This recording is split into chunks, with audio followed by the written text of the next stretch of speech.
This is the concierge, sir. Hello, everybody, and welcome back to Concierge Confidential. I'm your host, Brian Ortega, and after a couple days off, we're back at it. I do apologize for missing our usual day, which I think is Monday or Tuesday, and even missed Wednesday, but we're back on Thursday. We're talking about the big event that came to town, and that is the National Finals Rodeo. So we're going to be talking about where you can find really good bars, where to find good country music, and this is really year-round, but right now we're going to be highlighting this just because that's the big event that's actually in town at the moment. So make sure you stay tuned because we're talking about Cowboys coming up next. Okay, everybody, so let's go ahead and dive into the National Finals Rodeo. So for those of you not aware, the beginning of December usually marks the start of the National Finals Rodeo, which takes up 10 days at the beginning of the month, which is actually kind of funny because I was out of town, and when I came back into town, I noticed that there was lots of stuff set up for AWS, which is the Amazon show or Amazon convention, which is a huge convention, which I don't know if they thought booking it during the NFR was like a great idea, but nevertheless, it is here. So for those of you that are already in town and you are trying to find a place to eat, this is one of the hardest times to find a steakhouse or anything at the Venetian or the Palazzo. This is actually a good tip for anybody coming in the future and you're looking and seeing, what's coming to town. The big conventions, so like CES or they have the SEMA show. SEMA's usually in the fall, and CES is usually in January because that's usually the kickoff of the convention season. The Venetian and the Palazzo is one of the hardest restaurants or hardest hotels to find an available restaurant at that property. It's just, they have so many buyouts. Like I was actually just looking on a friend's Instagram who works at Wakuda, and everything is outfitted just for that event. So it's honestly one of the hardest places to go eat is at the Venetian Palazzo when there's any sizable convention in town. So maybe stay away from that property when you are here for those big events. But we're going to really focus on the Cowboys today. So the National Finals Rodeo, they take over everything. Everybody's dressed up in jeans, cowboy hats. We actually were issued Western shirts for this week, so it was sort of like a uniform back in the day. Now most people just find like a Western shirt. We have one pair of boots and wear jeans. It's always funny because you can tell the people that don't wear jeans very often or don't know what Western wear looks like, and it is a really kind of funny look. But we all sort of buy into it. It's one of our favorite events just because, honestly, the people that come for the NFR are the nicest people of all the major groups. We actually really look forward to the National Finals Rodeo time, which you can't say for a lot of events. There's always big events that are coming to town, and everybody has like a little idiosyncrasy based on their group that they're in. I can't remember. There was one that like always needed refrigerators. Products that required refrigeration. So that was always an interesting group. But the NFR group, which are cowboys, cowgirls from all across the world, you get a lot of people from the Southwest, like, Arizona, New Mexico, Texas, Oklahoma's a big one. Georgia's a big one. Tennessee, although Tennessee is kind of funny because if you ever ask somebody from Texas or Oklahoma and someone says they're from Tennessee, they'll call them the either drugstore cowboys, urban cowboys. They're not really the real cowboys who are in Texas and Oklahoma, which you can always tell. And it's funny because Texas and Oklahoma, they do dress differently. Usually people from Oklahoma, like the women, love to wear long duster like jackets, which is funny. You can always point them out. And vests. Oh my goodness. The men at these events love vests. Like my dad is the same way. I don't know. It's just part of ranch wear. Instead of having to wear a giant jacket, you wear like a long sleeve shirt and then a vest. Very, very popular. And then other than boots, they wear these really ugly like moccasin shoes. Ridiculous, but that's just me judging. But with that being said, the NFR lasts 10 days at Thomas & Mack Center. So if you are in town, most of the big events, most of the big concerts actually happen much, much later than they usually do. So most of the time, a concert will start at like 7 or 8. Not here. The big concerts, like George Strait when he comes to town, which I don't think he's actually coming to town this year, they will start at like 9 or 9:30. So you're able to go to the go to the rodeo event, check it out, and then get to the concert, which is later at night, so like 9 or 10 o'clock. So really funny that it works out that way.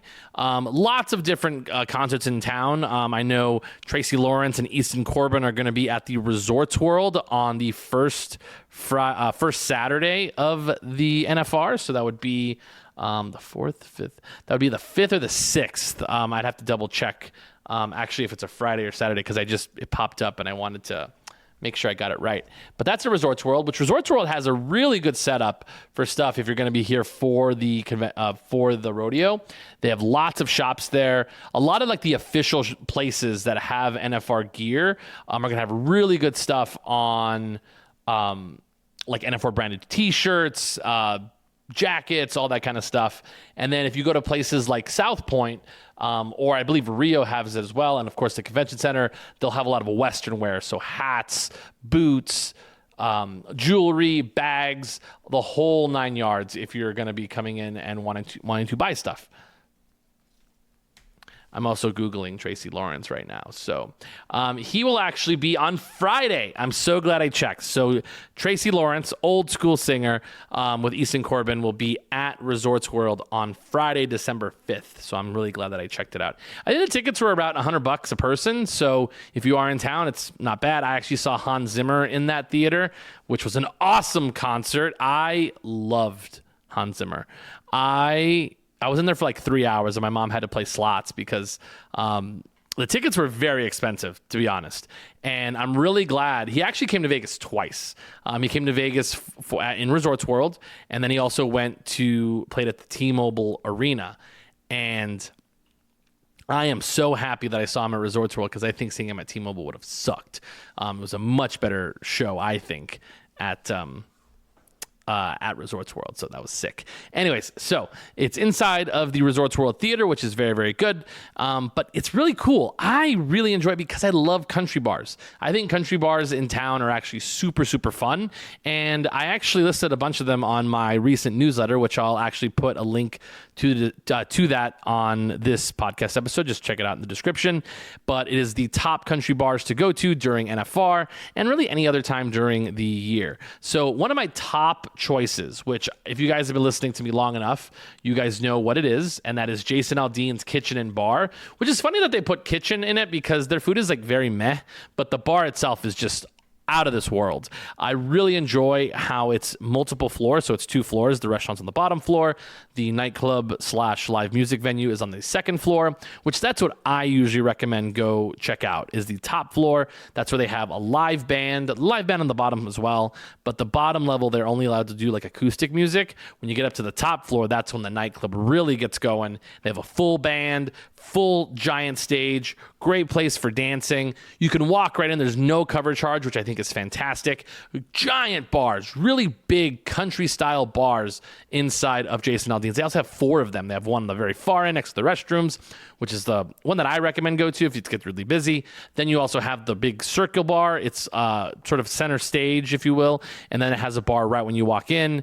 And they have a secret bar like sort of around corner. But I really enjoy the top level of that bar. And I really like that there's no cover charge. Also, if you're under 21, you can go into the restaurant area until they stop serving food, and then after that it is a 21 and over venue. So the sound is fantastic in there. The singers are really amazing, and they actually have live music from noon until they close, which is miraculous. Like I've seen people singing there for 4 hours, which I was there for March Madness, and the singer knew that nobody was paying attention to her because March Madness was on, which I felt a little bit bad because I was there for March Madness. So other than that, I really like Jason Aldean's. They have a lot of special events going on. A lot of these country bars will have lots of special events. Like I know on the opening night, I think around 8 o'clock, they're supposed to have they're actually hosting the Ariat After Party, which is it's a country brand that does boots, hats, shirts, jeans, the whole bit. They're having their official after party at Jason Aldean, so all of their athletes that are part of that. Also, right next door is actually an Ariat store, which very rare. You find a lot of those stores on the Strip. I've actually never seen an Ariat store that wasn't that one. So I'm actually really excited to sort of check it out. So I'm really excited to go see what's going on at a lot of these country bars, because usually they're somewhat busy, but man, they are going to be super packed. Just cowboy hats bopping around everywhere. And this is when you bring out the best music. Is when you know you're going to have lots of country people. This is when all the good country music comes out, and they go late. Country people like to party. They like to kick off their boots, and I think they're going to have a really good time. So I would recommend Jason Aldean's for anybody if you are in town or if you're ever coming to town. I love this place. It's one of my favorites. It's sort of like Georgia style stuff because Jason Aldean's from Georgia, and I think it's superior to the other country bars that are on the Las Vegas Strip. So I don't believe they're going to be doing viewing parties at Jason Aldean's. I believe it's just going to be like the special events that they do after, as well as the music. But as we kind of scroll down, there's another big fish on Las Vegas Boulevard, and that's Blake Shelton's Ole Red. Ole Red, to me, far inferior to Jason Aldean's, just because I think everything feels just a little bit cheaper inside of Ole Red, rather than it being an actually fantastic option. It was first, and it has a better location because it overlooks the Bellagio fountains. But really, that's going to be on the very top floor, which is separate from the rest of the bar, and it's really small. Like, you can't see the band from really anywhere there unless you're right up next to them. There's no room to dance. There's lots of negatives, I think, with Ole Red, which I don't like. But they are having a viewing party there, which I think is going to be a really big deal. It's live music, of course, but to me, it's honestly not the better venue. But they are doing with no cover charge, which that's always a good thing over at Ole Red. So let's go ahead and move over to Gilley's. So Gilley's is the OG. It's been here for a very long time, and it really is one of the more fun places to go during the NFR because you get lots of people who have been coming to town for a very long time, and this is kind of their spot. They do have a mechanical bull. I believe we just missed their toughest cowgirl contest where they have to ride the mechanical bull there. They do have line dancing lessons if you go there early enough, and they are hosting a live viewing party of the National Finals Rodeo from 5 to 8 o'clock, or essentially from when it begins at 5 until whenever the rodeo ends. And then they have a big after party after. Lots of live music. They do have DJs earlier in the day, but they will have live music every single day that the National Finals Rodeo is in town. But yeah, they usually do have a cover charge. So just keep that in mind. Gilley's usually does charge a cover charge. And most of the time you're going to be entering from the casino side, not the outdoor area, but you can do it. It's fine. It is also where you can find the Gilley girls. So that's always really fun to see the Gilley girls in their wonderful chaps. It's fantastic. But they usually have like really good drink deals at Gilley's. I do have to say, really good drink deals at Gilley's. And they play all kinds of music, which is nice. So it's not just line dancing music. It's line dancing music, two steps, all that good stuff. And that goes for really any of these any of these bars that I'm mentioning. All play really fantastic music that you're able to dance to, which I think is really, really important. A lot of people who live in Las Vegas love to go to Stoney's, which the big Stoney's is actually located at Town Square on Las Vegas Boulevard, and they almost specifically only do line dancing, and it absolutely sucks. I hate it. Line dancing is absolutely terrible. I don't get it. The music that you have to play for line dancing music is not good. And I think it's just for young people who don't want to learn how to actually dance. Like, yes, it is actually dancing when you do line dancing music, but learning how to two-step is kind of important.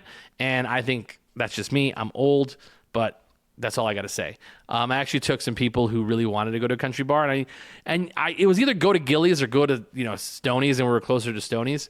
So I said, hey, let's go to Stoney's, and they did not like it because they're a couple, and it's not a place you go as a couple. It's very much a place you go for ladies' night on Thursdays, and you watch the bikini bull riding, which is fun. But yeah, Stoney's Stoney's is I guess. Stoney's is fine. And lots of young people, like lots of young people, like people like very early 20s. And I'm just old, so maybe that's what it is. But Stoney's is cool. But anyways, Gillies will be having their live, they will be having a live viewing party with the sound on. Everybody always wants the sound. It's really, really important. But let's talk about a couple other places. So Silverton usually has really big events there, live music venue. They usually have really big singers that come in. And also, if you go over to South Point, which is the big dog on the block when it comes to the National Finals Rodeo, they will have live viewings in their sports book with the sound on all week long. So that's really, really important to keep note of. So I'm sorry that it took so long to get into this particular topic, but keep in mind that a lot of the events that happen at South Point, which are usually like the barrel racing and the breakaway championships, they're not having those this year. They've actually postponed those because of the recent like horse herpes that's going around. My dad is actually really nervous about those because he has race horses, which this happened a while back for racehorses specifically, but he is very nervous about that. So it's a thing. It's a thing for those of us, or my parents who own horses. So I know it sounds funny, but it is a really serious thing. Don't believe everything Vegas Starfish says, because she's stupid. Hopefully she hears this, because that's fantastic. Because she started off a whole video that started off with saying there's this like strain of herpes going around Las Vegas, and it didn't get until like 20 seconds in before she actually said it's a horse thing. So yeah, do I not like that person? I do not, because I think she's sold out. And again, if people paid me to do this podcast, maybe I'd sell out too. But yeah, I just don't like the way she goes about making her videos. Everything is about doom and gloom, and a lot of the Vegas influencers nowadays, that's what they like to focus on, and I don't like it, so we're not going to go there. But anyways, a lot of events are not going to be happening. Also, the I think Benny Binion, or the Binion horse and bucking bull show. That will not be going on either. That's going to be virtual as well. So like that stock, the stock stuff is not going to be here. But they will have it at the National Finals Rodeo. They'll have all the events as we go throughout the week. Yeah, so when I used to be working behind the desk, we used to get a lot of people that would just like try to get rid of tickets. Like, that was a huge thing because they would buy all 10 days, and by like the second week, they didn't want to be there anymore. So that was really funny. And people always ask me, what are the best times to go to the rodeo? And I would say that if you are trying to get the most bang for your buck, you want to see the most events and the most participants, you want to go like in the first week.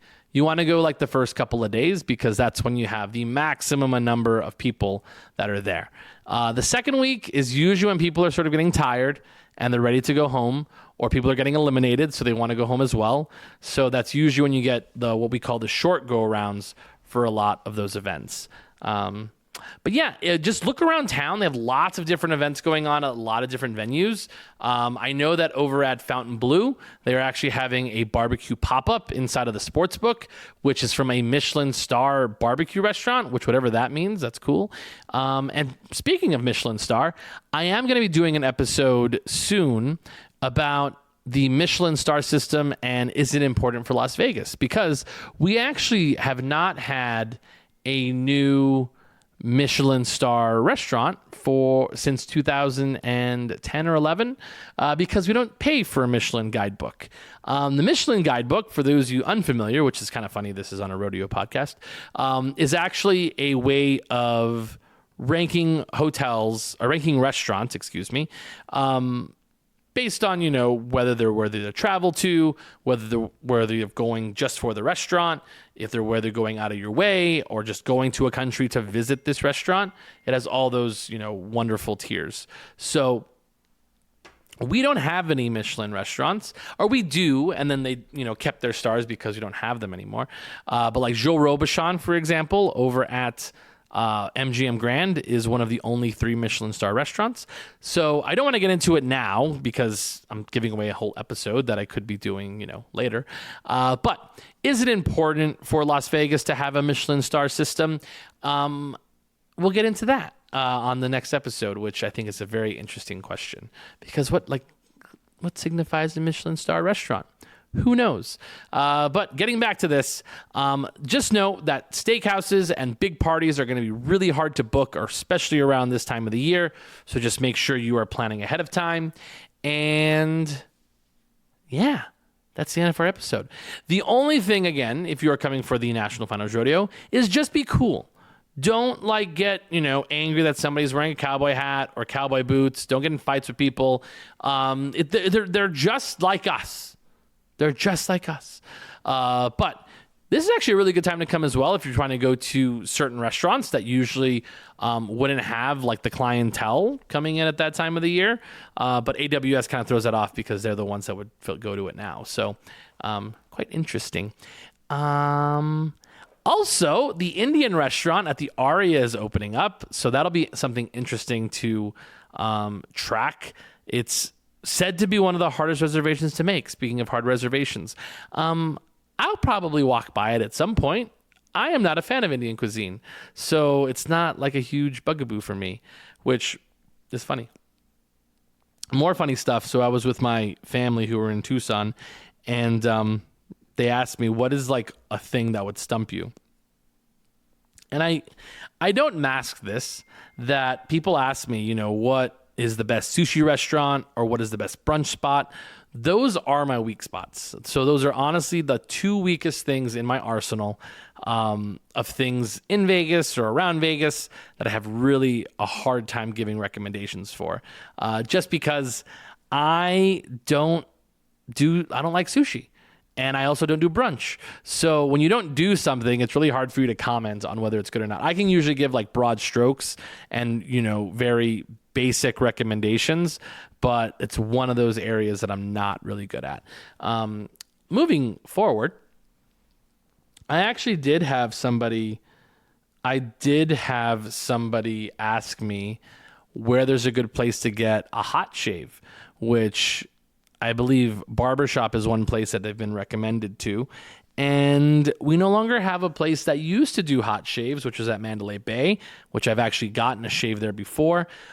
Really good places to check are the barbershops inside of the spas. My brother likes going to the one at the Bellagio, but they're not really like that type of experience like you would get at Barbershop, where you're looking out to the casino and you're actually, look at me, like I'm getting a haircut. A lot of these places are actually going to be just like a salon where you can get like a hot towel kind of shave, which are all very available to do.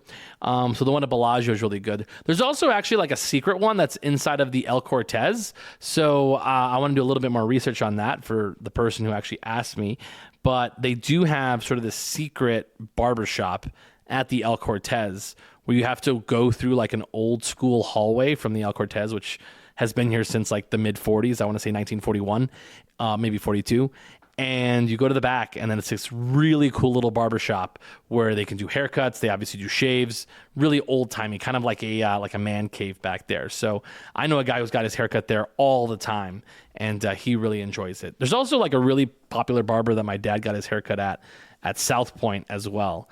But on the Strip, I would have to do a little bit more research on like a specific barber to go check in at.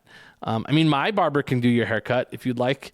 She actually did the haircut for Aiden Hutchinson, who's a first-round draft pick who now, plays for the Lions, which is a really funny story how that happened, just because she was just working in town and somebody called a friend of hers that they said, hey, we need somebody to cut 4 or 5 people's hair. And she said, sure, why not? And then she went off and was, because it's in town for the NFL draft, and was able to give them a nice little haircut. So don't know if you want her to do your hair, but she does a pretty good job. Anyways, we'll dive into that on another episode. But for right now, if you guys want a little bit more information on the bars I recommended, make sure you click on the link below in the description of this podcast, which is the National Finals Rodeo newsletter. And again, please subscribe to that newsletter if you guys want just information on what's going on in town, a couple different write-ups that I've done. I'm kind of trying to find the sweet spot of how long to make these, because I made one that was super long and then nobody read it. So it's all right. But with that being said, thank you so much, guys, for listening. I'll make sure to try to come up with another episode, probably surrounding the Michelin guide system, or Michelin stars in Las Vegas, and if they're important, and should you be worried about those when you come to Las Vegas. So with that being said, hopefully you guys enjoy your rest of your week. Thank you so much for listening. Make sure you follow us on our Instagram page, which is conciergeconfidential_LV, or TikTok at Keys to Vegas, and just stay in the loop with all of our other stuff. And of course, check out our YouTube page, Concierge Confidential, in Las Vegas. So thank you so much, everybody, for listening. If you see me out in town, please come up and say hello. But remember, keep it confidential.